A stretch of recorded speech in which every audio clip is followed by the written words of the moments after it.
लेखक पंडित श्री राम शर्मा आचार्य जी की वाणी। सतचित आनंदमयी सतगुरु की सत्ता। गुरु गीता के महामंत्रों की साधना से सतगुरु की चेतना शिष्य में अवतरित होती है। इस आध्यात्मिक अवतरण से शिष्य का जीवन परिकृषित, परमाजित, परिवर्तित, यम रूपांतरित हो जाता है। ये कुछ ऐसा है जिसे महान चमत्कार से मन न तो कुछ कहा जा सकता है और न आंका जा सकता है, लेकिन इसके लिए ज़रूरी है उस प्रक्रिया से गुजरना जिसे गुरु गीता के महामंत्र कहते हैं, बताते हैं। जो उपदेश, जो भाव, जो सत्य और जो क्रियाएं इन महामाय मंत्रों में निहित है, शिष्य को ऐसा ही करना चाहिए।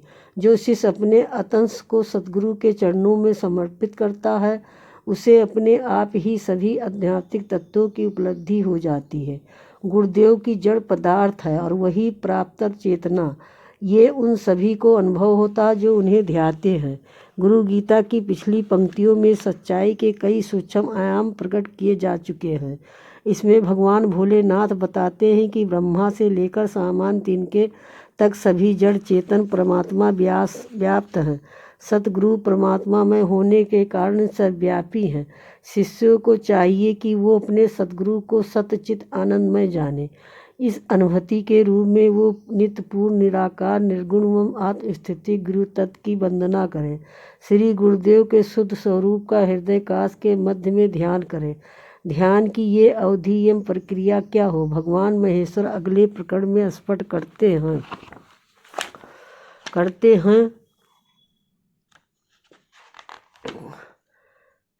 इस हृदय में चिन्मय आत्मज्योति के मात्र स्वरूप का ध्यान करना चाहिए। इस ध्यान की गहनता, संहनता, प्रगाढ़ता से जो भी भाव स्फुरित होते हैं उन्हें सुनो। भगवान शिव कहते हैं, पार्वती इंद्रियों से परे सब भांत अगमय नाम रूप आदि विशेषताओं से परे शब्द से रहित ब्रह्मा का अनुभव अपने ही स्वरूप में होता है।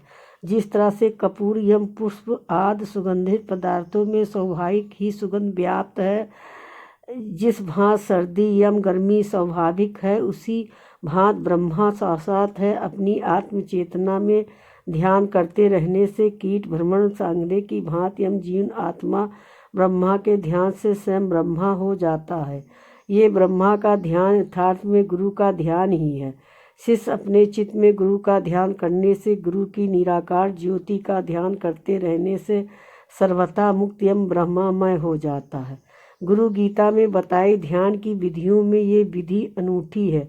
इसमें कहा गया है कि सतगुरु का ध्यान हृदय में करो और उसे अंकुश मात्र चिन्मय ज्योति के रूप में अनुभव करो। ऐसा करने से स्वयं ही ब्रह्माभूति हो जाएगी। ध्यान के इस उपदेश में एक विलक्षणता है और विलक्षणता ये है कि हृदय में भावमय भगवान के सद्गुण रूप का ध्यान करते हैं। निरंकार ये ज्योति ध्यान आज्ञा चक्र भू मध्य में किया जाता है, परंतु ये अंगुष्ठ मात्र ज्योति पुरुष का ध्यान हृदय में करने का निर्देश है। इस निर्देश में कई संकेत निहित हैं।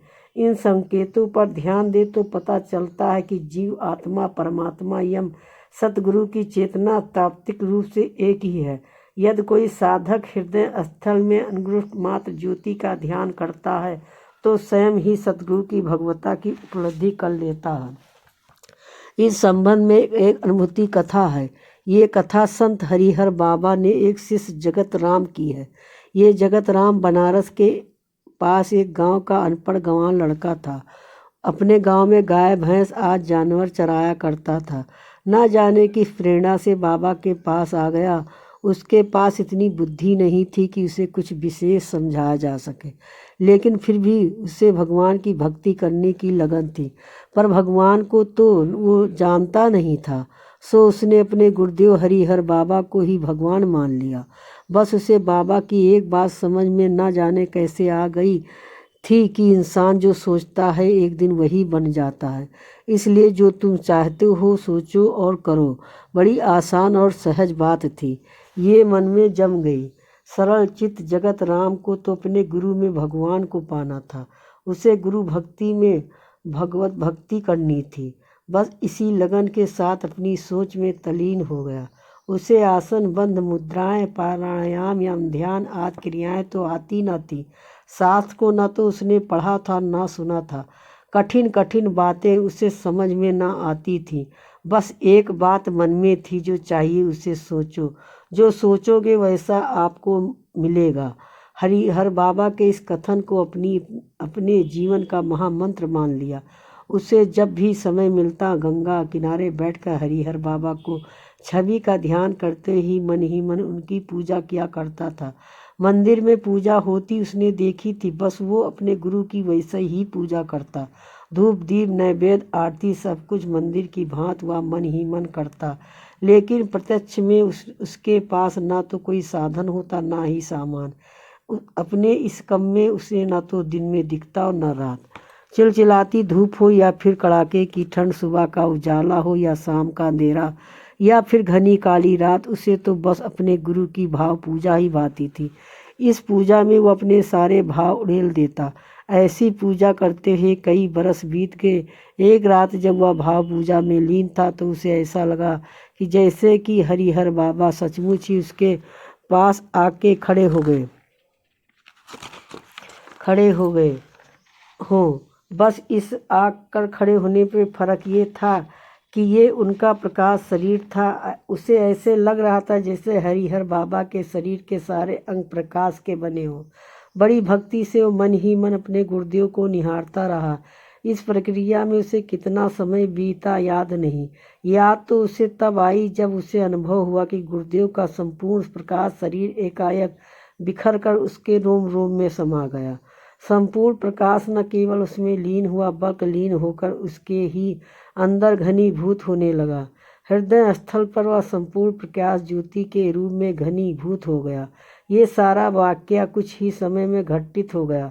हृदय मध्य में अंगुष्ठ ज्योत प्रकाशित हो उठी और साथ ही सुनाई दी हरिहर बाबा की चिर परिचित वाणी, बेटा जगत अब से तू ज्योति के बारे में सोचा कर, इसी को निहार, इसी को देख, इसी की भक्ति कर। जो आज्ञा बाबा कहते हुए जगत राम ने अपने कार्यक्रम में थोड़ा फेर बदल कर लिया। स्थित वही रही, बस सोचने का केंद्र बिंदु बदल गया। इस अंगुष्ठ ज्योति को निहारने में दिन रात बीतने लगे। सालों साल यही क्रिया चलती रही। जाड़ा गर्मी धूप छाँव पहले ही भांत गुजर गए। उसे होश तब आया जब फिर से एक रात को दृश्य बदला। अब की बार उसने अनुभव किया कि उसकी यही हृदय ज्योति अचानक संपूर्ण ब्रह्मांड में व्याप्त हो गई। सृष्टि का कण कण उसी से प्रकाशित है। इसी प्रकाश की धाराएं उसे न जाने कब से कब तक नहलाती रही। वो अनूठी भाव समाधि में बेसुध बना रहा।